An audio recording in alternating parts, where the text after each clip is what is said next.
What's up guys? I wanted to do something a little different in this episode and concentrate on some upcoming modern games that I'm really looking forward to. Now that I'm older and have a family, my game time is hyper-focused only on stuff I'm almost positive I'm going to enjoy. I don't have time to taste test games en masse anymore, so I know exactly what I want to play pretty well in advance. Here's a look at some of the games that are coming in 2019 that I want the most. I hope you guys enjoy my most wanted games of 2019.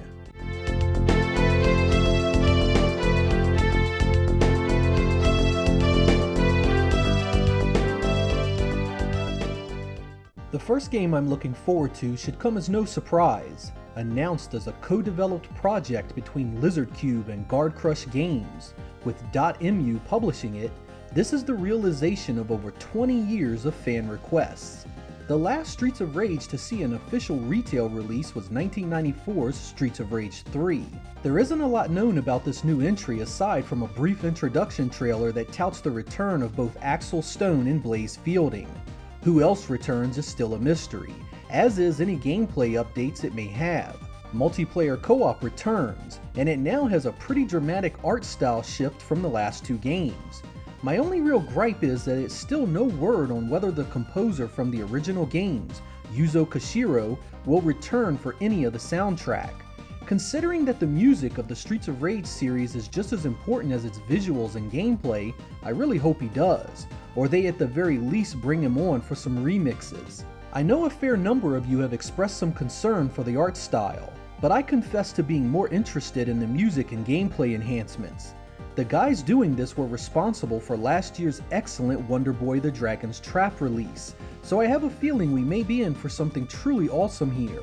It doesn't have a solid release date yet, but is expected to come out this year. One of the very best experiences I had on the Xbox 360 was gaming with my friends and running amok in the original CRACKDOWN, from the now defunct developer Real Time Worlds. You were a superpowered cop that was tasked with cleaning up a crime-infested city.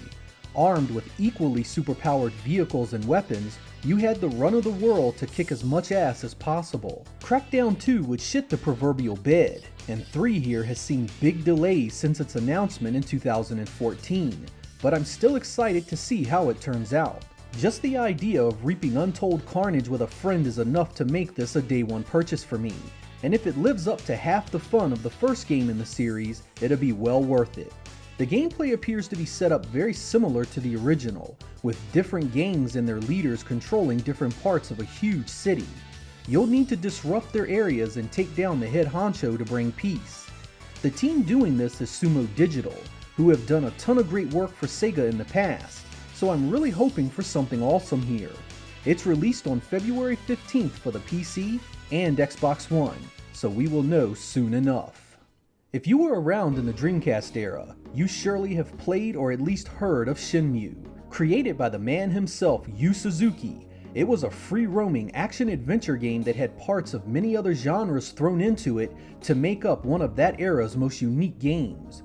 You played as Ryo, on a mission of vengeance to find the guy that killed his father and stole the legendary Dragon Mirror. SHENMUE 3 here is a continuation of that journey and its characters, and it's without question one of my most wanted updates to a classic Sega franchise ever.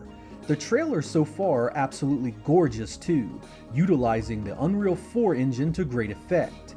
My only worry is that SHENMUE 3 has nearly 20 years of gameplay evolution to add to its experience.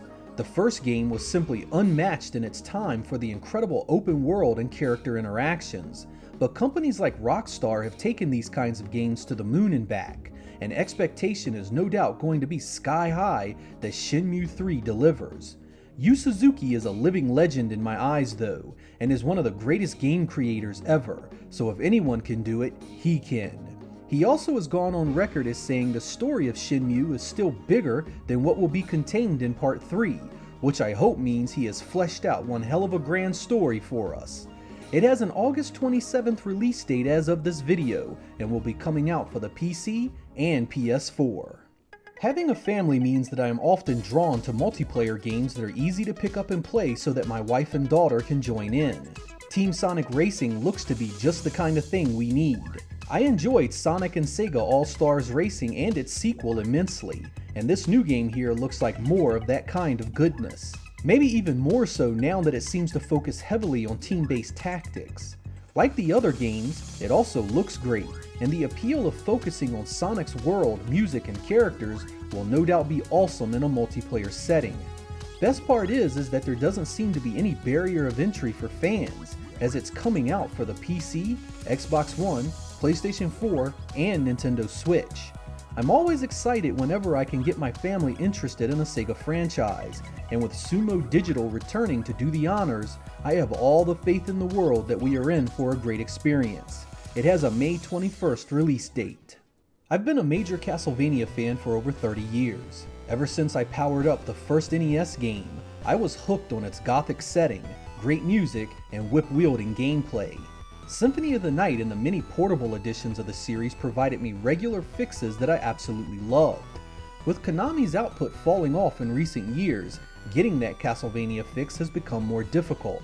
But luckily, former series producer Koji Igarashi has come forward to start his own series in the same vein. Bloodstained Ritual of the Night is a 2.5D adventure game where you explore a huge open world and gather weapons, items, and power-ups to do battle with the dark forces trying to destroy the land. I was an instant backer of the crowdfunding campaign and have been eagerly awaiting its arrival. The 2D prequel to it was released last year in the form of an 8-bit game that was very well done, and I enjoyed the hell out of it. Subtitled Curse of the Moon, it introduced the characters and story that leads up to the full game here, and was a complete throwback to Castlevania 3. Ritual of the Night appears to take many cues from past Castlevania games itself, and most of you that have experienced those games should see many familiar elements in the gameplay you are seeing here. Konami doesn't seem very interested in keeping its IPs in the limelight these days, so releases like this are the only path to recapture some of their magic. Koji Igarashi has worked on a bunch of incredible games from the Castlevania series, and I am really hoping that experience allows this new game to stand on its own. It doesn't have a solid release date yet, but is expected to land this year. When it comes to some of my favorite games of all time, many of the Resident Evil titles rank among the very best. I loved its mix of puzzles, exploration, and scary movie references. Resident Evil 2 was something truly special when it released in 1998, spanning 2 discs worth of gameplay that was simply unmatched at the time. That is exactly why the Resident Evil 2 remake that is about to be released is perhaps my most wanted game of the entire year. I doubt I need to tell you how great the atmosphere of the original game was, and it would seem the remake here tries to pay homage in the best of ways. Things look familiar yet new, and you can already tell the characters and story seem to be fleshed out even more than before. While I was always a fan of the fixed camera angles and tank-style controls of the first 3 games, the new over-the-shoulder third-person gameplay here still looks awesome. Much of the original game relied on enemies hidden by the camera angles for fear, but the remake seems to want to make the environment less inviting, with things like darker rooms and more aggressive enemies. The team behind this new remake has said that while it is trying to modernize elements of the original, it is also trying to retain the spirit of it, which is absolutely music to my ears. If any of you were privy to the remake of the very first game, you know how well Capcom can do them. That game captured the original feel and improved upon it in nearly every single way.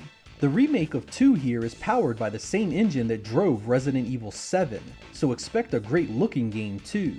I have been a big fan of zombies ever since George Romero scared me with his vision of a world overrun with them, and Resident Evil 2 captured that feeling masterfully. If the remake can do the same, I think we are in for one hell of a game. It's scheduled to release on the Xbox One, PlayStation 4, and PC on January 25th. So there we are, my most wanted games of 2019.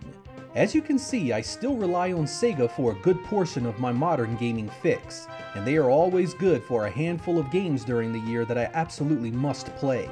My past gaming tastes play a huge role in the games I play even with other companies. Having a modern spin on a past favorite is always a thrill, especially if it holds on to what made the source material so great.